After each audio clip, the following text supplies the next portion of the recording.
మీరు నమ్ముతారో లేదో నాకు తెలియదు, ఒక్క మంత్రం వినడం వల్ల బీదవాళ్ళకు కూడా ధనవంతులు అవ్వచ్చు. చాలా వింతగా ఉంది కదా, ఎలానో చెప్తాను వినండి. ప్రతి ఒక్క మంత్రంకి మరియు మ్యూజిక్కి ఒక ఫ్రీక్వెన్సీ అనేది ఉంటుంది. అది విన్న తర్వాత మన బాడీలో నుంచి కొన్ని వైబ్రేషన్స్ ఎమిట్ చేసి మనకు కావలసినది మనం అట్రాక్ట్ చేసుకోవచ్చు. అలానే నేను మీకు ఈరోజు ఒక మంత్రంతో కూడిన ఒక మ్యూజిక్ వినిపిస్తాను.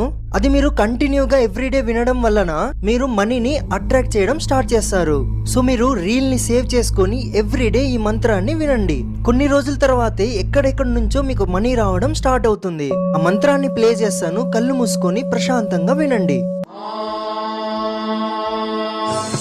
ఓం హ్రీం శ్రీం క్రీం శ్రీం కుబేరాయ అష్టలక్ష్మి మమ గృహధనం పురయ పురయ నమః.